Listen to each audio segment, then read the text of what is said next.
Hello good morning friends, कैसे हैं आप सभी। आप सभी से मिलकर अच्छा लगा। मैं विकास कुमार शर्मा, एक प्रोफेशनल बाय नर्सिंग ट्यूटर। आप सभी को थैंक यू। आपने मेरे लास्ट वीडियो को सभी ने इतना प्यार दिया उसके लिए। और मेरे चैनल को लाइक करें, सब्सक्राइब करें, शेयर करें। आगे अच्छे से अच्छे वीडियो पाने के लिए आज अपन डिस्कशन करते हैं स्टरलाइजेशन। और स्टरलाइजेशन क्या होता है, कैसे किया जाता है, क्या प्रोसेस है, वो सारी अपन यहाँ पर डिस्कशन करके चलेंगे। सबसे पहले मैं यहाँ पे बात करूँ कि डेफिनेशन क्या होती है स्टरलाइजेशन की, तो यहाँ पे सीधा सा आप बताकर चलें कि स्टरलाइजेशन क्या है। It is a process. क्या है? It is a process in which remove the micro organism, in which remove the micro organism. क्या? Micro organism. जो भी माइक्रो ऑर्गेनिज्म है या फिर जो भी स्पोर्स क्या है प्रेजेंट है ऑर्गेनिज्म, ठीक है, जो भी स्पोर्स प्रेजेंट या हो सकते हैं, कौन कौन से हो सकते हैं, पैथोजेनिक हो सकते हैं या फिर क्या हो सकते हैं, नॉन पैथोजेनिक हो सकते हैं। और क्या हो सकते हैं?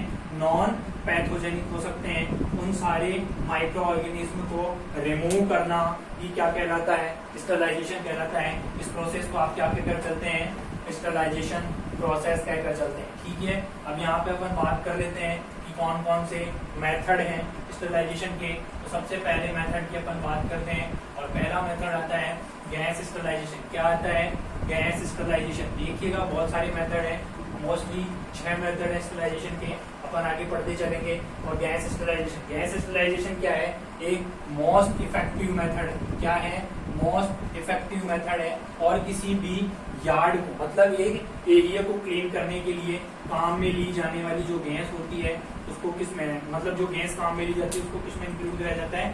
गैस स्टरलाइजेशन में। तो यहाँ पर अपन बात करेंगे कि गैस स्टरलाइजेशन के कौन कौन से टाइप है, कौन कौन सी गैसेज हैं जिसकी मदद से क्या कर सकते हैं आप स्टरलाइजेशन कर सकते हैं। तो पहली जो गैस है क्या है? फोम एल्डिहाइड गैस है। कौन सी गैस है? फोम एल्डी, कौन सी गैस है? Foam aldehyde gas. Foam aldehyde gas, ठीक है।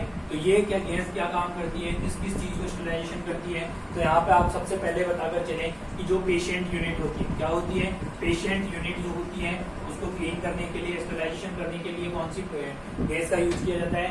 फोम एल्डिहाइड गैस का। उसके बाद में दूसरा मैं यहाँ बता के चलूँ आईसीयू, जो क्या है आईसीयू है, उसको क्लीन करने के लिए काम में लिया जाता है। कौन सी गैस काम में ली जाती है? Foam aldehyde gas. नेक्स्ट मैं बात करके चलूँ तो यहाँ पे आप बताकर चल सकते हैं ऑपरेशन थिएटर, इसको क्लीन करने के लिए भी कौन सी गैस काम में ली जाती है?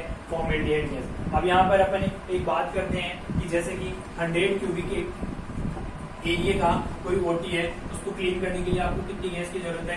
तो यहाँ आप एग्जांपल लेकर चले कि फॉर्मेलिन जो गैस चाहिए आपको, वो चाहिए आपको 250 ml। कितनी गैस चाहिए आपको? 250 ml। कितनी चाहिए भैया? 250 ml। और उसमें आपको क्या मिला देना है? KMnO SO4 के क्रिस्टल मिला देना है। क्या कर देना है? KMnO SO4 के क्रिस्टल मिला देने हैं। क्या कर देना है? क्रिस्टल मिला देने हैं। कितने? 40 ml। और ये जो गैस है बनेगी वो गैस क्या कर देगी? 100 क्यूबिक एरिया का जो ओटी है उसको क्या कर देगी? स्टरलाइज कर देगी। क्या कर देगी? स्टरलाइजेशन कर देगी। ध्यान से समझिएगा, वापस देखिएगा। गैस स्टरलाइजेशन, और गैस स्टरलाइजेशन क्या है? मोस्ट इफेक्टिव मेथड है जो कि किसी यार्ड को या किसी सरफेस को क्लीन करने के लिए काम में लिया जाता है, ठीक है। तो फर्स्ट कौन सा टाइप पढ़ रहे हैं अपन? स्टरलाइजेशन का टाइप पढ़ रहे हैं, ठीक है। उसमें देखिएगा किस किस को हिसाब करती है? पेशेंट यूनिट हो सकती है, आईसीयू हो सकता है, ओटी हो सकता है, या फिर एग्जांपल में देखकर समझाया कि फॉर्मेलिन गैस लेनी है कितनी? 250 ml। और उसके बाद में क्या करना है आपको? KMnO SO4 के क्रिस्टल लेने हैं कितने? 40 ml, जो कि एक 100 क्यूबिक एरिया के ऑपरेशन थिएटर को क्लीन करने के लिए, स्टरलाइजेशन करने के लिए क्या है? सफिशिएंट है, ठीक है। नेक्स्ट अपन सेकंड जो गैस आती है उसके बारे में, सेकंड टाइप का जो गैस है वो स्टरलाइजेशन के काम में ली जाती है। उस गैस का नाम है इकोसेट गैस। कौन सी गैस? अब यह दूसरा जो है उसकी अपन मैं बात करूं, कौन सी गैस है? इकोसेट गैस। क्या है? इकोसेट गैस क्या करती है? वही मोस्ट इफेक्टिव गैस है। अच्छा, जो ये एक चीज देखिएगा, मैंने पहले फोम एल्डिहाइड जो गैस थी उसका मैंने ड्यूरेशन नहीं बताया, तो यहाँ पे आप ड्यूरेशन लिखकर चलिएगा। और जो ड्यूरेशन होता है वो होता है 12 से 24 घंटे। कितनी देर में स्टरलाइजेशन करती है? 12 से 24 घंटे। ये भी मोस्ट इफेक्टिव मेथड है, लेकिन ये किस काम में लिया जाता है? ये भी सेम है, ऑपरेशन थिएटर में काम में लिया जाता है, आईसीयू को क्लीन करने के लिए काम में लिया जाता है, पेशेंट यूनिट को क्लीन करने के लिए काम में लिया जाता है। लेकिन ये प्रेफर किया जाता है, मोस्ट प्रेफर करने का रीजन है क्योंकि यहाँ पे कितना टाइम लग रहा है आपको 12 से 24 घंटे, जबकि यहाँ पे स्टरलाइजेशन करने के लिए आपको 15 से 30 मिनट का टाइम लगेगा। तो मोस्ट जो प्रेफर करी जाती है गैस, वो कौन सी गैस होती है?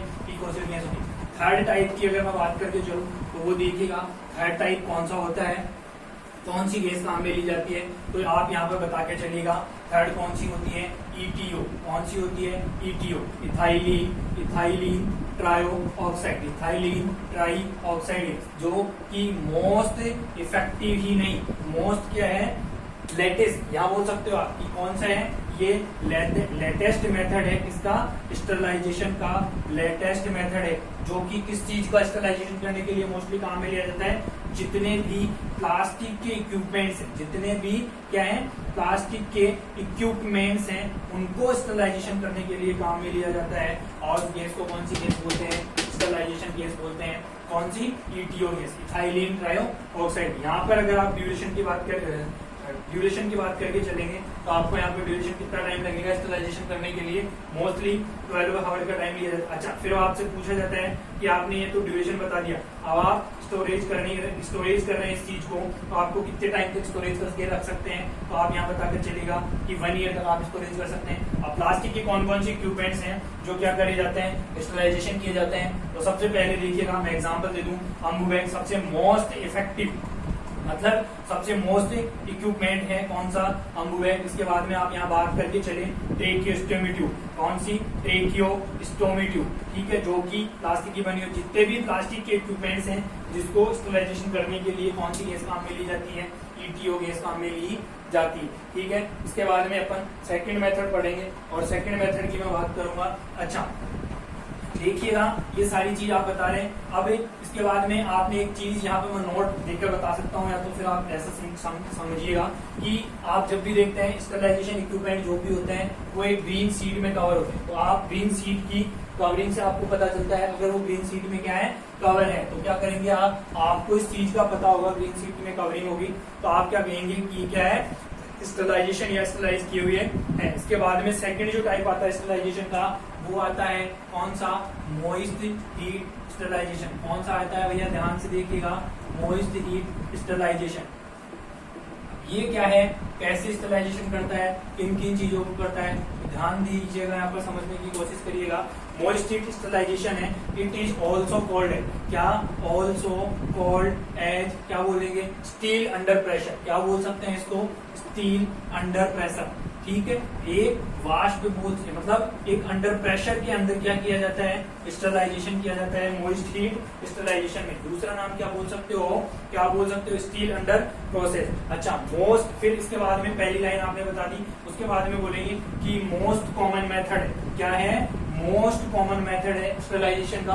उसके बाद में बोल सकते हैं आप कि मोस्ट चीपेस्ट मेथड है। चीपेस्ट मेथड मतलब सबसे सस्ता मेथड है स्टरलाइजेशन करने के लिए, ठीक है। स्टरलाइज और मोस्ट कॉमन, और क्या बोल सकते हो? Most common use in clinical practice. किसमें यूज किया जाता है? Most common use in clinical practice में काम में लिया जाता है, ठीक है। तो ये सारी चीजें आप बताकर चलेंगे।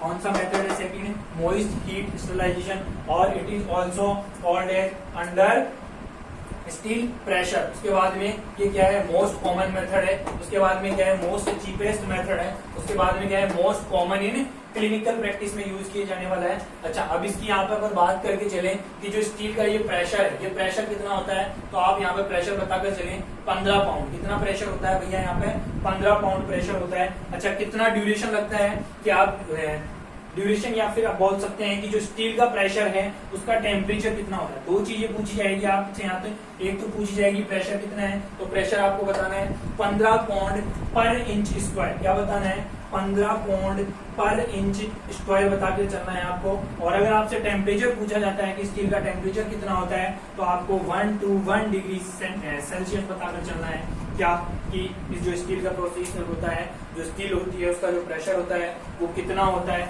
और अगर फिर आपसे नेक्स्ट पूछा जाता है कि कितने ड्यूरेशन के अंदर स्टरलाइजेशन कर देता है, तो आपको यहाँ बता के चलना है कि 15 मिनट में क्या कर देता है? स्टरलाइजेशन कर देता है। क्या कर देता है? स्टरलाइजेशन कर देता है। स्टोरेज कितने टाइम के लिए कर सकते हो? अगर आपसे स्टोरेज का टाइम पूछा जाता है तो आपको यहाँ बताकर चलना है 3 से 7 दिन के लिए आप स्टरलाइजेशन करने के बाद क्या कर सकते हो? यूज कर सकते हो। वापस मैं बोल रहा हूँ, रिपीट कर रहा हूँ, देखिएगा मोइस्ट हीट स्टरलाइजेशन क्या है। मोइस्ट हीट स्टरलाइजेशन एक मोस्ट कॉमन मेथड है क्लिनिकल प्रैक्टिस का, मोस्ट चीपेस्ट मेथड है क्लिनिकल प्रैक्टिस का, मोस्ट कॉमनली यूज किया जाने वाला मेथड है स्टरलाइजेशन का। इसके बाद में आपसे पूछा जाता है कि स्टील में जो प्रेशर है वो कितना प्रेशर होता है, तो आप यहाँ बताकर चलिएगा, क्या बताकर चलिएगा कि 15 पाउंड पर इंच स्क्वायर होता है। उसके बाद में अगर आपसे टेम्परेचर पूछा जाता है कि कितना टेम्परेचर है, तो आप टेम्परेचर बताकर चलिएगा 1 to 1 डिग्री सेल्सियस। फिर आपसे पूछा जाता है कि ड्यूरेशन कितना होता है, कितने ड्यूरेशन में आप क्या कर देते हैं, स्टरलाइजेशन कर देते हैं, तो आप बताकर चलिएगा 15 मिनट। फिर आपसे पूछा जाता है कि स्टोरेज कितना होता है, कितने दिन के लिए स्टोरेज कर सकते हैं आप, तो आप यहाँ बताकर चलिएगा 5 से 7 दिन के लिए आप क्या करके चलते हैं, स्टोरेज करके चलते हैं। ठीक है, मैं वापस रिपीट कर रहा हूँ, ध्यान दीजिएगा। अपन पढ़ रहे हैं स्टरलाइजेशन, और स्टरलाइजेशन के बाद में अपन बात कर रहे हैं मेथड्स, और मेथड में अपन ने सबसे पहले पढ़ा गैस स्टरलाइजेशन, और गैस स्टरलाइजेशन में अपन ने 3 गैस के बारे में डिस्कशन करा है। पहली गैस है फॉर्मेल्डिहाइड गैस, सेकंड है इकोसिड गैस, और थर्ड गैस के बारे में अपन ने पढ़ा ETO, जो कि क्या थी, इथाइलिन ट्राईऑक्साइड गैस। उसके बाद में सेकंड मेथड अपन पढ़े मोइस्ट हीट स्टरलाइजेशन। कौन सा मेथड पढ़े अपन, मोइस्ट हीट स्टरलाइजेशन। उसके बाद में अब पढ़ते हैं मोइस्ट हीट स्टरलाइजेशन के क्या क्या पर्पज है, कौन कौन से पर्पज हैं जिसकी वजह से आप मोइस्ट हीट स्टरलाइजेशन को मोस्ट कॉमन मेथड बोल रहे हैं, मोस्ट चीपेस्ट मेथड बोल रहे हैं, और most commonly use in clinical practice में काम ली जाने वाला। तो यहाँ पे क्या क्या पर्पज हैं मोइस्ट हीट स्टरलाइजेशन के। तो सबसे पहले जो लंबार पंचर करते हैं, ठीक है, जो लंबार पंचर करने वाली नीडल है, जो लंबर पंचर की नीडल है, उसको स्टरलाइजेशन करने के लिए कौन सी गैस काम में ली जाती है, सॉरी कौन सा मेथड काम में लिया जाता है, मोइस्ट हीट स्टरलाइजेशन मेथड काम में लिया जाता है। उसके बाद में दूसरा पर्पज क्या है इसका, वो बता के चलिएगा आप। यहाँ पे दूसरा पर्पज जितनी भी शार्प इंस्ट्रूमेंट है, जितने भी क्या है शार्प इंस्ट्रूमेंट है, मतलब नुकीली चीजें हैं, जितनी भी शार्प इंस्ट्रूमेंट बोल सकते हो आप, ठीक है, जितने भी शार्प इंस्ट्रूमेंट हैं उन सबको स्टरलाइजेशन करने के लिए कौन सा मेथड काम में लिया जाता है भाई साहब, मोइस्ट हीट स्टरलाइजेशन काम में लिया जाता है। उसके बाद में जितनी भी ग्लास की चीजें बनी, जितनी भी क्या है ग्लास की चीजें बनी हुई है, ठीक है, तो उन सबको स्टरलाइजेशन करने के काम में लिया जाता है। ठीक है, ये स्टरलाइजेशन, सॉरी ये नेक्स्ट का बता दिया, तो इसको थोड़ा सा एक बार रिमाइंड करना। नेक्स्ट अपन पढ़ते हैं थर्ड, वो मोइस्ट हीट स्टरलाइजेशन वही तक है कि कितना ड्यूरेशन और कितना टाइम है। नेक्स्ट जो पढ़ रहे हैं अपन वो है ड्राई हीट स्टरलाइजेशन। ये आएगा ड्राई हीट स्टरलाइजेशन में, तो ये है dry heat sterilisation. Dry heat sterilisation भी क्या है, स्टरलाइजेशन का वह मेथड है जिसमें क्या पढ़ते हैं, अच्छा इसको दूसरे नाम किस नाम से जाना जाता है, अगर आपसे पूछा जाता है तो आप यहाँ पे बताकर चलेगा हॉट एयर ओवन। क्या बताकर चलेगा, हॉट एयर ओवन बताकर चलिएगा, ठीक है, हॉट एयर ओवन। वहां पे मोइस्ट हीट डिस्टिलाइजेशन था, उसको क्या बताकर चल सकते हैं आप, दूसरा नाम क्या बताया था मैंने, वो सारी चीजें आप सेकंड नाम भी आप साथ में ध्यान रखकर चलेंगे, तभी आप पता कर पाएंगे। ड्राई हीट डिस्टिलाइजेशन है जो कि मोस्टली कहाँ लिया जाता है, इंडस्ट्रियल एरिया, जितने भी इंडस्ट्रियल एरिया है या जितने भी इंडस्ट्रीज जो इंडस्ट्री की प्रॉपर्टीज हैं या इंडस्ट्री की जो हॉस्पिटल्स हैं, वहां पे ये मेथड काम में लिया जाता है स्टरलाइजेशन के।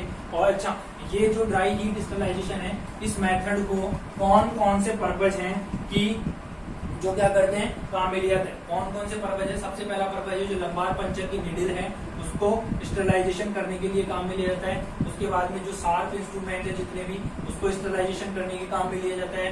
उसके बाद में जितने भी ग्लास इंस्ट्रूमेंट होते हैं, निडल हो सकती है, ग्लास की जो निडल होती है, तो उसको स्टरलाइजेशन करने के लिए काम में लिया जाता है। तो ये कौन सा मेथड है, ड्राई हीट स्टरलाइजेशन। ठीक है, ड्राई हीट स्टरलाइजेशन में है ये, मैं थोड़ी मिस्टेक कर गया था, पीछे ध्यान नहीं दे पाया। तो ये ड्राई हीट स्टरलाइजेशन है जो कि कौन सा टाइप है, थर्ड टाइप है। कौन सा टाइप है भाई साहब, थर्ड टाइप है। अच्छा, समझ में आ रही है बात या नहीं आ रही, देखो मैं फिर बता देता हूँ, रिपीट कर देता हूँ। 3 मेथड पढ़े हैं अभी तक अपन ने। सबसे पहला पढ़ा है गैस स्टरलाइजेशन, सेकंड पढ़ा है मोइस्ट हीट स्टरलाइजेशन, और थर्ड पढ़ा है ड्राई हीट स्टरलाइजेशन। ये तीनों मेथड अभी तक अपन ने पढ़े हैं। फर्स्ट में अपन ने 3 टाइप के मेथड थे, फॉर्मेल्डिहाइड गैस थी, सेकंड कौन सी थी, इकोसिड थी, और थर्ड थी ETO, इथाइलिन ट्राईऑक्साइड। उसके बाद में अपन ने पढ़ा मोइस्ट हीट स्टरलाइजेशन, जिसमें अपन ने पढ़ा कि अंडर स्टील प्रोसेस भी कहते हैं इसको, प्रेशर कहते हैं। और कितना प्रेशर बताया अपन ने उसका 15 पाउंड पर इंच स्क्वायर, और कितना टेम्परेचर बताया 1 to 1 degree Celsius upon temperature बताया। और उसके बाद में ड्यूरेशन कितना बताया अपन ने, वो सारी चीजें आप यहाँ बताकर चलेंगे। उसके बाद में अपन ने थर्ड मेथड पढ़ा, और थर्ड मेथड कौन सा था, स्टरलाइजेशन का कौन सा था, ड्राई हीट स्टरलाइजेशन। अब अपन पढ़ते हैं यहाँ पे कौन सा मेथड पढ़ते हैं, कोल्ड, अब पढ़ते हैं अपन रेडिएशन। एक बार के लिए कोल्ड स्टरलाइजेशन को सबसाइड करते हैं और फोर्थ पढ़ लेते हैं अपन रेडिएशन।